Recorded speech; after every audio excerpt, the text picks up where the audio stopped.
కృతజ్ఞతాస్తుతులు చెల్లిస్తున్నాను.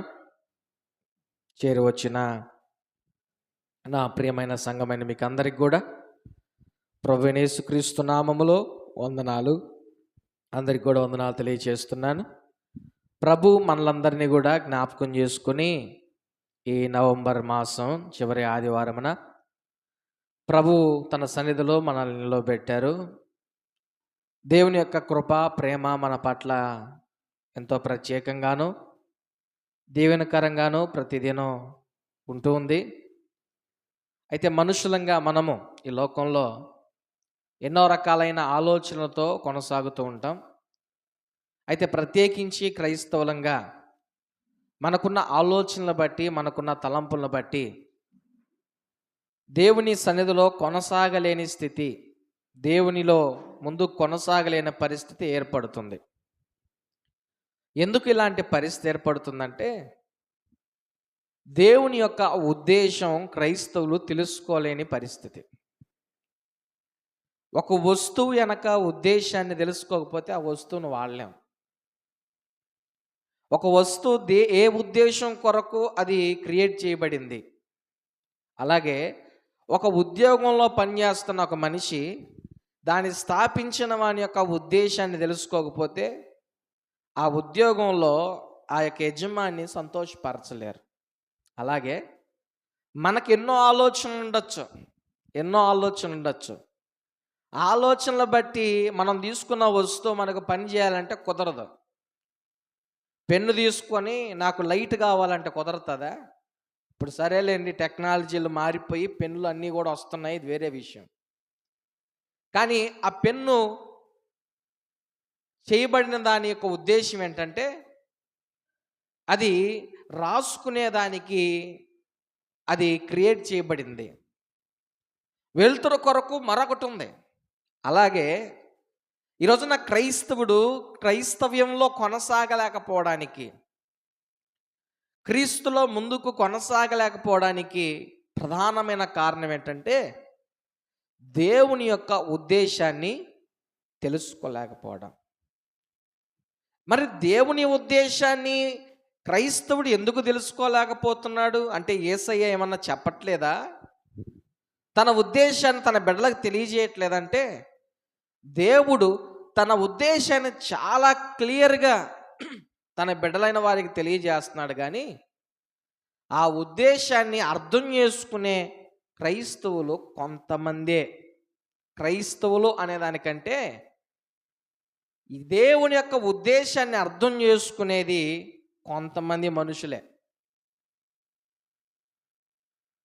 అందరికీ దేవుని ఉద్దేశం అర్థం కావట్లేదు. దేవుడు తెలియజేస్తున్నా అర్థం కావట్లేదు. మీకు అర్థమయ్యేదానికి చెప్తాను. పరిశుద్ధ గ్రంథంలో మత్తయి సువార్త 2వ అధ్యాయము 2వ వచనంలో జ్ఞానులు హేరోదు రాజు దగ్గరకు వచ్చి ఇలాగ మాట్లాడుతూ ఉన్నారు. యూదుల రాజుగా పుట్టినవాడు ఎక్కడున్నాడు? తూర్పు దిక్కున మేము ఆయన నక్షత్రమును చూచి ఆయనను పూజింపవచ్చితిమని చెప్పిరి. ఇక్కడ జ్ఞానులు ఏమని చెప్తున్నారు? తూర్పు దిక్కున ఒక నక్షత్రం ఉదయించింది, యూదుల రాజు పుడతాడని మేము చదివిన లేఖనాలు తెలియజేస్తూ ఉన్నాయి. అయితే యూదుల రాజు ఎక్కడా అని ప్రశ్నిస్తున్నారు. ఇక్కడ ఈ వాక్యంలో నేను చెప్పదలుచుకున్న ఉద్దేశం ఏంటంటే, ఆ నక్షత్రం అందరికీ కనిపించిందా, జ్ఞానులకు మాత్రమే కనిపించిందా అన్నది నా ప్రశ్న. ఆ నక్షత్రం అందరికి కనిపించిందా, జ్ఞానులకు మాత్రమే కనిపించిందా? ఆలోచన చేస్తే ఆ నక్షత్రం అందరికీ కనిపించింది, కానీ దాని అర్థం జ్ఞానులకు మాత్రమే తెలిసింది. ఎందుకో తెలుసా? ఈ జ్ఞానులు దేవుని వెతికే మనుషులు. హల్లెలూయా. నేను ఈ రోజున మీకు ఏం చెప్పదలుచుకున్నానంటే, దేవుని ఉద్దేశం ఎవరికి తెలుస్తుంది అంటే, ఎవరైతే దేవుని వెతుకుతారో వారికి దేవుని ఉద్దేశం తెలుస్తుంది. ఈ జ్ఞానులు అంటారు యూదుల రాజుగా పుట్టినవాడు ఎక్కడున్నాడు అంటే ప్రశ్నిస్తున్నారు. ఎందుకు ప్రశ్నిస్తున్నారో తెలుసా? ఈ జ్ఞానులు తూర్పు దేశం నుంచి వచ్చారంట. తూర్పు దేశంలో ఉన్న ఊర్లు ఏంటంటే బాబిలోను, అలాగే పర్షియన్, ఇరాన్ దేశాలు. అక్కడ నుండి యెరూషలేము ప్రాంతానికి 1300 నుండి 2000 కిలోమీటర్ల మధ్య దూరం ఉంటుంది. ఆ రోజుల్లో వారు ఒంటెల మీద ప్రయాణం చేసి వచ్చుండొచ్చు. ఒక రోజుకి 25 కిలోమీటర్లు ప్రయాణించారనుకున్న దగ్గర వారికి యెరూషలేముకు వచ్చేదానికి సంవత్సరం పడుతుంది. మరో సంవత్సరము ఆ యెరూషలేము ప్రాంతంలో వారు వెతుకుతున్నట్లుగా వారి మాటల్లో మనకు అర్థమవుతుంది. హేరోదుతో ఏం మాట్లాడుతున్నారు వాళ్ళు? యూదుల రాజుగా పుట్టినవాడు ఎక్కడున్నాడు? ఎందుకు నేను ఈ మాటను ప్రస్తావించానంటే, ఈ జ్ఞానులు 2 సంవత్సరాలుగా యేసుక్రీస్తు ప్రభు వారిని వెతుకుతా ఉన్నారు. ఎంతకాలం అండి?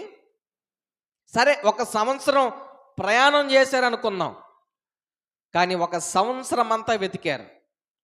ఏ కారణం చేత నేను చెప్తున్నానంటే, అదే 2వ అధ్యాయము 7వ వచనములో హేరోదు రాజు జ్ఞానులతో అడుగుతాడు, మీరు ఎప్పుడు నక్షత్రాన్ని చూచారు, ఏ కాలాన్ని చూచారు అని చెప్పి అడుగుతాడు. చూచి అడిగిన తర్వాత 16వ వచనములో హేరోదు రాజు ఏం చేస్తాడంటే, జ్ఞానులకి దేవదూత చెప్తే జ్ఞానులు హేరోదు రాజు దగ్గరికి వెళ్ళకపోతే ఈ జ్ఞానులు నన్ను మోసం చేశారని తెలుసుకొని 2 సంవత్సరాల నుంచి ఉన్న పిల్లలందరినీ కూడా చంపమని ఆజ్ఞాపించాడు. అంటే దీన్ని బట్టి మనం ఏమర్థం చేసుకోవచ్చు? జ్ఞానులు వచ్చేటప్పటికి యేసుక్రీస్తు ప్రభుకి 2 సంవత్సరాలు వచ్చేసాయి. మీరు గమనిస్తే గొర్రెల కాపర్లు కూడా యేసయ్య దగ్గరకు వచ్చారా? యేసయ్య దగ్గరకు వచ్చినప్పుడు యేసయ్య అప్పుడు పశువుల పాకలో ఉన్నాడు. కానీ జ్ఞానులు వచ్చేటప్పటికి యేసయ్య పశువుల పాకలో లేడు, ఇంటిలో ఉన్నాడు. ఎక్కడున్నాడు? ఇంటిలో. అంటే పశువుల పాక నుంచి మరియా యోసేపులు ఏం చేశారు? ఒక ఇంటిలో రెంట్కున్నట్లుగా మనకు తెలుస్తూ ఉంది.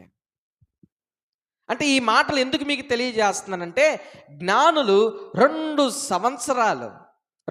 సంవత్సరాలు యేసయ్యను వెతికేదాని కొరకు వారి సమయాన్ని వెచ్చించారు. అడుగుతున్నారు, యూదుల రాజు ఎక్కడ ఉన్నాడు? ఎప్పుడైతే జ్ఞానులు ఆ మాట హేరోదుకు చెప్పారో, హేరోదు కలవరం పొందాడు, భయపడ్డాడు. అయితే తన దగ్గరున్న శాస్త్రులను, తన దగ్గరున్న యాజకులను పిలిపించి, ఈ జ్ఞానులు చెప్పేదేంటో నాకు అర్థం కావట్లేదు, దయచేసి మీరు నాకు తెలియజేయాలి అంటే, ఈ జ్ఞానులు చెప్పిన మాటను ఆధారం చేసుకుని ఆ ప్రధాన యాజకులు, శాస్త్రులు ఏం చేశారో తెలుసా? మీకా గ్రంథం 5వ అధ్యాయము 2వ వచనములో ఉన్న మాటలను ఇక్కడ 2వ అధ్యాయం, మీరు మత్తయి సువార్త 2వ అధ్యాయం ఉందే, అక్కడే ఉంటాయి ఆ మాటలు. 5వ వచనంలో చదివారు. ఏమని చదివారు? బెత్లెహేము ఎఫ్రాతా యూదావారి కుటుంబములలో నీవు స్వల్ప గ్రామమైనను నా కొరకు ఇజ్రాయేలును ఏలబోవాడు నీలో నుండి వచ్చును. పురాతన కాలం మొదలుకొని శాశ్వత కాలము ఆయన ప్రత్యక్షమగుచుండెను అను మాట వారు ఏం చదివారు? అక్కడ చదివారు. ఎప్పుడైతే ఈ ప్రధాన యాజకులు, శాస్త్రులు ఆ మాట చదివారో జ్ఞానులకి ఒక క్లారిటీ వచ్చింది. ఏం క్లారిటీ వచ్చింది? యేసయ్య బెత్లెహేములో పుట్టాడు అని. మీరు బాగా ఆలోచన చేసి ఆలకించండి ఈ ప్రసంగం.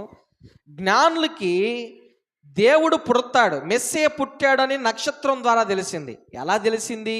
వారు చదువుకున్న జ్ఞానాన్ని బట్టి కావచ్చు, యూదులుకి సంబంధించిన ప్రవచన వాక్యాలను చదవడం కావచ్చు. సంఖ్యాకాండములో మనకు ఆ మాటలు ఉంటాయి. 24వ అధ్యాయం 17వ వచనములో యాకోబులో నుండి ఒక నక్షత్రం ఉదయించును, ఇజ్రాయేల్ నుండి ఒక రాజదండము లేచును అనే మాట అక్కడ ఉంది.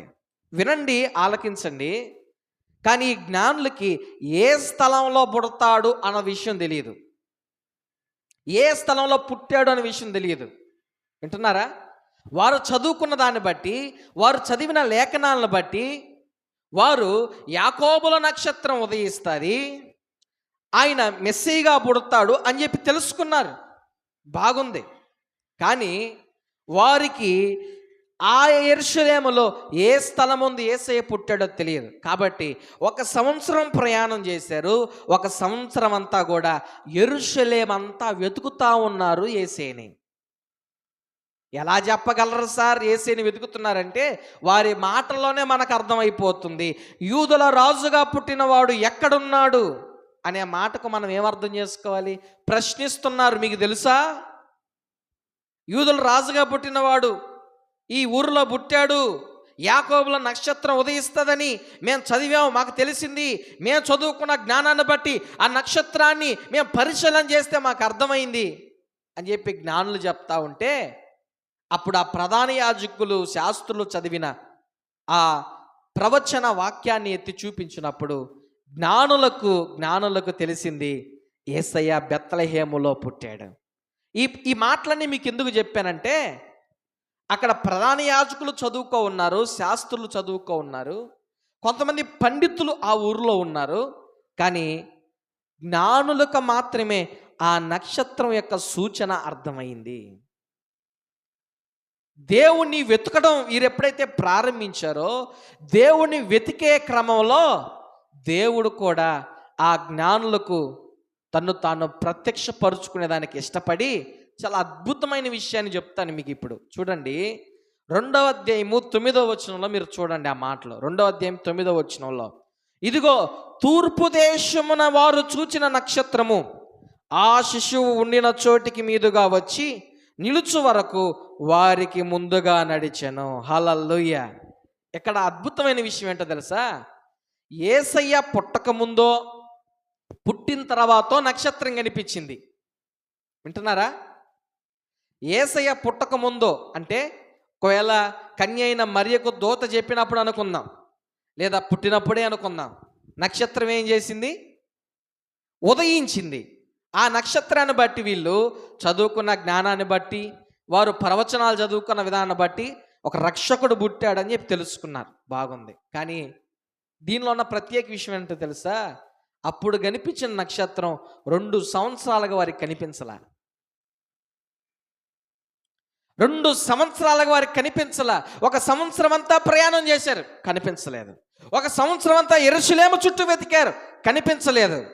కానీ జ్ఞానులు దేవుని వెతికే భక్తిపరులు కాబట్టి దేవుడు కూడా తన్ను తాను దాచుకోలేక జ్ఞానులకు నక్షత్రాన్ని మరలా అదే నక్షత్రాన్ని, ఏ నక్షత్రాన్ని అయితే వారు చూచారో అదే నక్షత్రం ద్వారా వారికి దారి చూపించాడు. హల్లెలూయా. ఈ మాటలు మీకు నేను ఎందుకు తెలియజేస్తా ఉన్నానంటే, సామెతల్లో కూడా చాలా అద్భుతమైన మాట ఉందండి. సామెతల్లో 8వ అధ్యాయము 17వ వచనం, నన్ను ప్రేమించు వారిని నేను ప్రేమించుచున్నాను, నన్ను జాగ్రత్తగా వెతుకువారు నన్ను కనుగొంటారు. ఎవరైతే దేవుణ్ణి జాగ్రత్తగా వెతుకుతారో వారు దేవుణ్ణి కనుగొంటారు. దేవుని యొక్క ఉద్దేశాలు వారికి తెలుస్తాయి, దేవుని యొక్క ఆలోచనలు వారికి తెలుస్తాయి. వారి లోకంలో శ్రేష్టమైన జీవితాన్ని జీవిస్తారు. ఎందుకో తెలుసా? దేవుని ఉద్దేశం, దేవుని యొక్క ఆలోచన వారికి తెలుస్తుంది. ఎవరు వాళ్ళంటే దేవుని జాగ్రత్తగా వెతికేవారు. ఎవరైతే దేవుని లోకంలో వెతుకుతారో, ఈ లోక సౌఖ్యం కాదు, ఈ లోక సిరి సంపదలు కాదు, ఈ లోక భోగాలు కాదు, ఎవరైతే దేవుని వెతుకుతారో వారికి దేవుని యొక్క ఉద్దేశం తెలుస్తుంది. ఈ ప్రసంగం యొక్క అంతర్యాన్ని మీరు తెలుసుకోండి. అందరూ నక్షత్రాన్ని చూచారు, అందరూ చదువుకున్న వాళ్ళే, కానీ జ్ఞానులకు తప్ప ఇంకెవ్వరికి దాని అర్థం తెలియలా. జ్ఞానులకు తప్ప ఆ దేవుని ఉద్దేశం ఎవరు గ్రహించలేకపోయారు. ఎందుకంటే వీరు దేవుని ప్రేమించారు. దేవుని ప్రేమించడమే కాదు, జాగ్రత్తగా వెతికారు. మనం చదివాము, ఎవరైతే నన్ను ప్రేమిస్తారో నేను వారిని ప్రేమిస్తాను, నన్ను జాగ్రత్తగా వెతికే వారు నన్ను కనుగొంటారు. ఇర్మియా గ్రంథం 29వ అధ్యాయము 13వ వచనంలో ఒక మాట ఉందండి, మీరు నన్ను వెతికిన ఎడల పూర్ణ మనసుతో నన్ను గూర్చి విచారణ చేయని ఎడల మీరు నన్ను కనుగొంటారు. ఎవరైతే దేవుని వెతుకుతారో, రెండవదిగా పూర్ణ మనస్సుతో, ఎవరైతే దేవుని వెతుకుతారో, విచారణ చేస్తారో వారు ఆయన కనుగొంటారంట. అంతెందుకు, సొలొమోనుతో దావీదు చనిపోయేటప్పుడు ఒక మాట చెప్పి చచ్చిపోయాడు. ఏమని చెప్పి చచ్చిపోయాడంటే, దినవృత్తాంతాలు 1వ దినవృత్తాంతాలు 28వ అధ్యాయము 9వ వచనాన్ని మనం చూస్తే అక్కడ ఆయనను వెతికిన ఎడల, ఆ వచనంలో మధ్యలో ఉంటుంది, ఆయనను వెతికిన ఎడల ఆయన నీకు ప్రత్యక్షమగును, నీవు ఆయనను విసర్జించిన ఎడల ఆయన నిన్ను నిత్యము త్రోసివేయను. ఈ మాట చెప్పి చచ్చిపోయాడు దావీదు. ఎవరితోటి? సొలొమోనుతో. నీవు ఆయన కానీ వెతికితే నీకు ఆయన ప్రత్యక్షమవుతాడు. ఆయన నువ్వు కానీ ఇష్టం లేకుండా విసర్జిస్తే నిన్ను కూడా ఆయన త్రోసేస్తాడు. ఎందుకో తెలుసా? నీవు ఆయన అంటే ఇష్టం లేదు, ఆయన ఆలోచనలు నీలో లేవు, ఆయన ఉద్దేశాలు నీలో లేవు, కాబట్టి ఆయన దగ్గర నిన్ను ఉంచుకోలేడు. ఈ ఉదయకాల సమయంలో ఎందుకు మీతో నేను చెప్తా ఉన్నానంటే, ఒక పెన్ను రాయలేకపోతుంది. ఏం చేయలేకపోతుంది? ఒక పెన్ను రాయలేకపోతుంది. ఒక సెల్ ఫోను మనం ఎవరికైనా ఫోన్ చేసేదానికి ఉపయోగపడటం లేదు. ఒక కుర్చీ కూర్చున్న దానికి వీలుగా లేదు. ఒక మైక్ మాట్లాడేదానికి పనికి రావట్లేదు. ఈరోజు అలాగే ఒక క్రైస్తవుడిగా జీవించేదానికి ఇక నేను ఆ మాటని చెప్పలేకపోతున్నాను. ఒక క్రైస్తవుడిగా జీవించేదానికి పనికి రావట్లే. ఎందుకో తెలుసా? వారికి దేవుని ఉద్దేశం ఏంటో తెలియట్లేదు. ఎందుకు తెలియట్లేదు చెప్పండి? ఎందుకు తెలియట్లేదు? వారు దేవుని వెతికేవారు కాదు, ఈ లోకాన్ని వెతికేవారు, ఈ లోకంలో సుఖాన్ని వెతికేవారు, ఈ లోకంలో భోగాలు వెతికేవారు, ఈ లోకంలో ఆడంబరాలు వెతికేవారు, ఈ లోకపరమైన వాటి కొరకు తప్పించేవారు. వారికి ఎలా తెలుస్తుంది? జ్ఞానులు ఎంతో చదువుకున్నవారు, వారిని గురించి 1వ రాజుల గ్రంథంలో రాయబడుతుంది. ఏమని రాయబడుతుంది తెలుసా? 4వ అధ్యాయం 10వ వచనం చదవబడలేదండి. అక్కడ సొలొమోనుకు జ్ఞానం ఇచ్చాడు దేవుడు. ఆ వచనంలో అక్కడ ఏమని రాయబడుతుంది తెలుసా? సొలొమోనుకి తూర్పు దేశంలో ఉన్న జ్ఞానుల కంటే గొప్ప జ్ఞానం దేవుడు ఇచ్చాడని ఉంటుంది. అంటే ఆల్రెడీ తూర్పు దేశంలో ఉన్న వాళ్ళు మంచి జ్ఞానం కలిగిన వారు. ఏ దేశాలు? బబిలోను, పర్షియన్, ఇరాన్ దేశాల్లో ఉన్న వాళ్ళు మంచి జ్ఞానవంతులంట. ఇప్పుడున్నారో లేదో కానీ అప్పటి రోజుల గురించి. అలాంటి వ్యక్తులు ఎంతో బాధ్యత కలిగిన వారు, ఎంతో జ్ఞానం కలిగిన వారు కుటుంబాలను విడిచిపెట్టారు. వాళ్ళ వృత్తులు ఏదైనా ఉంటే వాటిని విడిచిపెట్టారు. వారికి ఉన్న లక్ష్యం ఏదైనా ఉంటే దాన్ని కూడా విడిచిపెట్టారు. ఎవరైతే ఈ లోకానికి రక్షకుడిగా పుట్టాడో ఆయన్ని వెతకడం ప్రారంభించారు. కాబట్టి దేవుని యొక్క ఉద్దేశం, దేవుని యొక్క ఆలోచనలు జ్ఞానులకు తెలిసే. ఈ రోజున ఎవరైతే దేవుని వెతుకుతారో వారికి దేవుని ఉద్దేశం తెలుస్తుంది. మనం చదివాం, ఎవరైతే ఆయన ప్రేమిస్తారో వారిని ఆయన ప్రేమిస్తున్నాడు. ఎవరైతే ఆయన జాగ్రత్తగా వెతుకుతారో వారికి ఆయన కనిపిస్తాడు. అలాగే ఈ జ్ఞానులకు దేవుడు ప్రత్యక్షమయ్యాడు. వారికి ముందుగా నక్షత్రంగా దేవుడు మార్గాన్ని చూపించినట్లుగా వాక్యాన్ని మనం చూస్తున్నాం. ఈ రోజున దేవుని ఉద్దేశం తెలుసుకోలేని క్రైస్తవులు ఉన్నారు చాలామంది. ఎవరు వాళ్ళంటే దేవుని వెతికేవారు కాదు, దేవునితో నడిచేవారు కాదు వాళ్ళు. అబ్రహామును గురించి దేవుడు ఏమంటాడో తెలుసా? ఆదికాండం 18వ అధ్యాయం 17వ వచనంలో, అప్పుడు యెహోవా నేను చేయబోవు కార్యము అబ్రహామునకు దాచెదనా. ఏమంటున్నాడు? అప్పుడు యెహోవా నేను చేయబోవు కార్యమును అబ్రహామునకు దాచెదనా. అంటే నా ఉద్దేశాన్ని నా స్నేహితుడికి తెలియజేయకుండా ఉండలేను, ఎందుకంటే అతను నాతో నడిచే వ్యక్తి. అబ్రహామును గురించి ప్రభువు మాట్లాడుతున్న మాట, నా ఉద్దేశాన్ని ఎవరికి తెలియజేస్తానంటే నా స్నేహితులకు తెలియజేస్తాను. నా ఉద్దేశాన్ని నా స్నేహితులకు తెలియజేస్తాను అంటున్నాడు దేవుడు. నేను దాచిపెట్టలేను అంటున్నాడు. దేవుని యొక్క న్యాయ తీర్పును గురించి అబ్రహాముకు దాచిపెట్టలేదు. మీరు ఆలోచన చేయండి, అర్థం చేసుకోండి.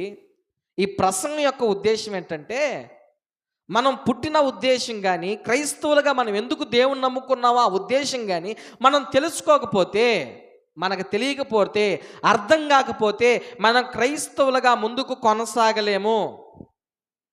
ఆలోచన చేయండి. ఫరోకి ఒక కల వచ్చింది. ఫరోకి ఏమొచ్చింది? ఒక కల వచ్చింది. ఆ కల అందరికీ చెప్పాడు. ఆ రాజ్యంలో ఉన్న అందరికీ చెప్పాడు. యోసేపుకు కూడా చెప్పాడు. అయితే వాళ్ళకందరికీ కూడా ఆ కల వెనకాలన్న దేవుని ఉద్దేశం తెలియలేదు, కానీ ఒక ప్రార్థనాపరుడు యథార్థవంతుడైన యోసేపుకు మాత్రమే తెలిసింది. గట్టిగా చప్పట్లు కొట్టండి యేసునామములో. హల్లెలూయా. అందరికీ తెలియలా, ఒక యోసేపుకు మాత్రమే ఆ కలలో ఉన్న దేవుని యొక్క ఉద్దేశం తెలిసింది. ఈ రోజున దేవుని సూచనలు, దేవుని యొక్క కార్యాలు అందరికీ కనిపిస్తున్నా వాటి వెనకాల ఉన్న దేవుని ఉద్దేశం చాలా మందికి తెలియట్లా. ఎందుకు తెలియట్లేదో చెప్పమంటారా? వారు దేవుని వెతికేవారు కాదు, వారు దేవునితో నడిచేవారు కాదు, వారు ప్రార్థించేవారు కాదు, యథార్థవంతులుగా ఉండేవారు కాదు. అందుకే దేవుని యొక్క ఉద్దేశం తెలియటంలా. ఈ దేవుని ఉద్దేశాలు తెలియని వారు ఎలాగుంటారో తెలుసా? సౌలు రాజులాగా మారిపోతారు. ఎట్లాగ మారిపోతారు? సౌలు రాజు కంట దేవుని యొక్క ఉద్దేశం తెలియకపోయేసరికి ఏం చేశాడో తెలుసా? చూడండి, చాలా అద్భుతంగా ఉంటుంది. 1 సమూయేలు 28వ అధ్యాయము 6-7 వచనాలు నేను చదువుతున్నా. 1 సమూయేలు 28వ అధ్యాయము 6, 7, 8 వచనాలు చదువుతున్నాను.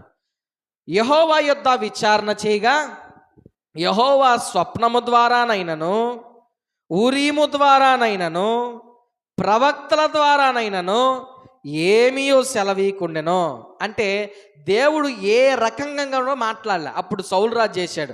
అప్పుడు సౌలు, నా కొరకు మీరు కర్ణపిశాచముల గల యొక్క స్త్రీని కనుగొనుడి, నేను పోయి దాని చేత విచారణ చేతునని తన సేవకులకు ఆజ్ఞగా వారు చిత్తము ఎందోరులో కర్ణపిశాచము గల యొక్కత ఉన్నదని అతనితో చెప్పిరి. కాబట్టి సౌలు మారువేషము ధరించి వేరు బట్టలు తొడుగుకొని 2 మనుషులను వెంటబెట్టుకొని పోయి రాత్రి వేళ స్త్రీ వద్దకు వచ్చి కర్ణపిశాచము ద్వారా నాకు శకునము చెప్పి నాతో మాట్లాడుటకై నేను నీతో చెప్పువాడిని రప్పించమని కోరగా.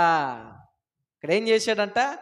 దేవుడు తన ఉద్దేశాన్ని సౌలు రాజుకు తెలియజేయకపోయేసరికి నేరుగా కర్ణపిశాచము సోది చెప్పి ఆ మంత్రతంత్రికలు చేసి ఆ స్త్రీ దగ్గరికి సౌలు రాజు పోయాడు. ఈ ఉదయకాల సమయంలో నేను చెప్పదలుచుకున్న విషయం ఏంటంటే, దేవునితో నడిచేవారు, దేవుని వెతికేవారు, దేవుని సన్నిధిలో కొనసాగేవారు సోదుల దగ్గరికి పోవాల్సిన అవసరం లే, తాయితలు గడుచుకోవాల్సిన అవసరం లే, దిష్టిలు తీయించుకోవాల్సిన అవసరం లే, ఈ లోక ఆచారాలను పాటించాల్సిన అవసరం లే. ఆయనే నక్షత్రంగా మారి వారికి వెలుగుగా ముందుకు కొనసాగుతాడు. గట్టిగా చప్పట్లు కొట్టండి యేసునామములో. ఎవరితో దేవుడు మాట్లాడు? విధేయత కలిగిన వారితో మాట్లాడతాడు, కానీ అవిధేయతలతో దేవుడు మాట్లాడు. ఈ లోకాన్ని వెతికే వారితో దేవుడు మాట్లాడు. ప్రయత్నం చేశాడు సౌలు రాజు. కళల ద్వారా మాట్లాడలా, ఊరీము ద్వారా మాట్లాడలా, సేవకుల ద్వారా మాట్లాడలా, ఎవరి ద్వారా మాట్లాడకపోతే సౌలు రాజు ఏం చేశాడో తెలుసా? సోది చెప్పి ఆమె దగ్గరికి పోయాడు. ఆమెకున్న బుద్ధి జ్ఞానం కూడా ఆయనకి లేదు. ఆమె చెప్తాది, ఈయన మారు వేషంలో పోయాడు కదా సౌలు రాజు, నాకు తెలియదు. అయ్యా, సౌలు రాజు ఈ దేశంలో ఒక ఆజ్ఞ జారీ చేశాడు, మేము ఉండకూడదంట, మేము చెప్పకూడదంట, మేము చెప్తే చంపేస్తాడంటే ఆమెకు తెలియదు పాపం వచ్చింది ఆయన అని. ఆమెకు తెలియదు వచ్చింది ఆయన అని సంగతి ఆమెకు తెలియదు పాపం. సౌలు రాజు ఎంతకు దిగజారాడో తెలుసా? ఈరోజున క్రైస్తవులు కూడా చాలా దిగజారిపోతున్నారు. ఎందుకంటే వారికి దేవుని ఉద్దేశం తెలియదు కాబట్టి. తెలియదు, దేవుని ఉద్దేశం తెలియదు. పోనీ దేవుని కార్యాలు ఏమైనా కనిపించవా అంటే బ్రహ్మాండంగా కనిపిస్తాయి, కానీ వాటికి అర్థం వారికి తెలియదు. యోసేపుకి చెప్పిన కలే అందరికీ తెలిసింది, కానీ దాని వెనక్కున్న దేవుని ఉద్దేశం యోసేపుకు మాత్రమే తెలిసింది. నక్షత్రం అందరికీ కనిపించింది, దాని వెనుక ఉన్న ఉద్దేశం జ్ఞానులకు మాత్రమే తెలిసింది. ఎందుకంటే వారు దేవుని వెతికేవారు, వారు దేవునితో నడిచేవారు. అబ్రహాముకు తప్ప ఇంకెవ్వరికీ తెలియలా దేవుని ఉద్దేశం. అబ్రహాముకు తప్ప ఇంకెవ్వరికి దేవుని ఉద్దేశం తెలియలేదు. ఈ రోజున నా ప్రియమైన సహోదరి సహోదరులారా, చూడడం కాదు పూజించడానికి రావాలా, వినడానికి కాదు అర్థం చేసుకునేదానికి రావాలా, సమీపించడమే కదా ఇంత నడిచేదానికి క్రైస్తవులుగా మారాలా. ఈరోజున అలాంటి మనసు క్రైస్తవులో లేదే. అయ్యో, దేవుని ఉద్దేశం నీకు తెలియకపోతే, దేవుని ఆలోచనలు నీకు అర్థం కాకపోతే క్రైస్తవునిగా నువ్వు దేవునికి ఉపయోగపడతావా అనే ప్రశ్న. మీ దగ్గర ఒక పెన్ను ఉందండి, రాయకపోతే ఏం చేస్తారు? ఏం చేస్తారు? రాయకపోతే ప్రయత్నిస్తారు, ఒక రోజు పైన గీకతారు, రుద్దుతారు, ఇంకా చాలా ప్రయత్నాలు చేస్తారు, దాని వెనకాల చేరి ఓత్తారు, అయినా కూడా రాయకపోతే పడేస్తారు. ఈ రోజున క్రైస్తవుల పరిస్థితి అంతే. ప్రయోజనం లేని క్రైస్తవులుగా ఉన్నారు, అర్థం చేసుకోలేని క్రైస్తవులుగా ఉన్నారు, దేవుని యొక్క ఉద్దేశాన్ని గ్రహించలేని క్రైస్తవులుగా ఉన్నారు. నా ప్రియమైన సంగమా, ప్రభువు నీతో మాట్లాడుతున్నాడు. నీవు దేవుణ్ణి వెతికే క్రైస్తవునిగా ఉన్నావా? జ్ఞానుల్లాగా. నిజంగా నా జ్ఞానుల గురించి ధ్యానం చేస్తూ ఉంటే అర్థమైంది, ఆయన పుట్టినప్పుడు కనిపించిన నక్షత్రం మరలా ఎప్పుడు కనిపించలా, 2 సంవత్సరాల తర్వాత కనిపించింది. ఎందుకో తెలుసా? వీరు పూర్ణ మనసుతో దేవుని వెతికారు, జాగ్రత్తగా వెతికారు, వారికి ఉన్న ఆశలన్నీ చంపుకున్నారు దేవుని కొరకు. దేవుడు వారికి కనిపించకుండా ఉండలేకపోయాడు, దేవుడు వారికి దాగకుండా ఉండలేకపోయాడు, ప్రత్యక్షమయ్యాడు. వారు కనుగొన్నారు, దేవుని ఉద్దేశం తెలుసుకున్నారు. ఆ ఊరిలోనే ఉన్న పండితులకు తెలియలా. సరే, తెలియలేదు అనుకుందాం, తెలియలేదు కూడా అనుకుందాం. అంటే జ్ఞానులకు ఉన్నంత జ్ఞానం ఈ శాస్త్రులకి ప్రధాన యాజకులకు కూడా లేదనుకుందాం. కానీ జ్ఞానులు వచ్చి చెప్పిన తర్వాత అయినా, చదివి ఏ స్థలంలో పుట్టాడో వీళ్ళే చెప్పారు కదా, అప్పుడైనా దాని యొక్క అర్థాన్ని గ్రహించి దేవుని వెతికారా? వెతకలేదు. దేవుని కార్యాలు నీకు అర్థం కావట్లా, ఎవడైనా చెప్తే కూడా నీకు అర్థం కావట్లా, ఏం చేయాలా? ఇప్పుడు నీకేమో డైరెక్ట్గా అర్థం కావట్లా, సరే నీకు అంత జ్ఞానం లేదనుకుందాం, ఎవడైనా చెప్తే అన్నా వినాలి కదా, ఎవరైనా చెప్తే అన్నా మారాలి కదా, ఎవరైనా చెప్తే మంచి చెప్తేనా తీసుకోవాలి కదా. ఈరోజు అలాంటి పరిస్థితుల్లో, దిగజారిపోయిన పరిస్థితుల్లో క్రైస్తవులు ఉన్నారు. చాలామందికి పాస్టర్ల మాటలు నచ్చవు.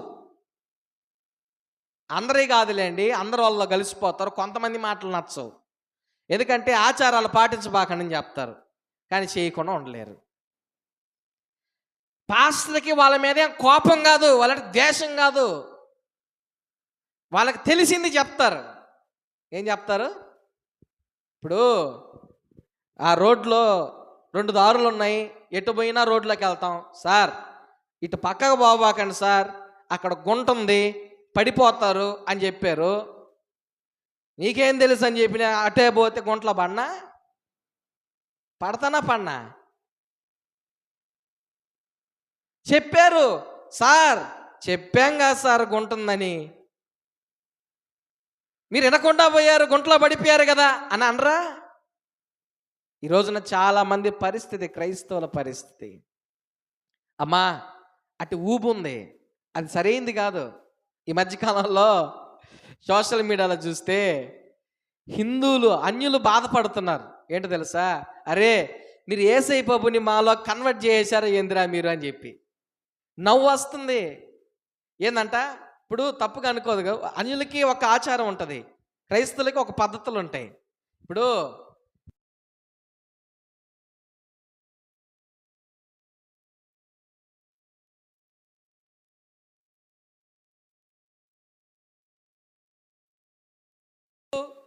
కొన్ని గుళ్ళకి గోపురాలకు వెళ్తారు, అక్కడ ఏముంటుంది తెలుసా? ఒక దీపస్తంభం ఏదో ఏదో దాని పేరు ఏదో అంటారు, గజద్వారం ఏదో అంటారు,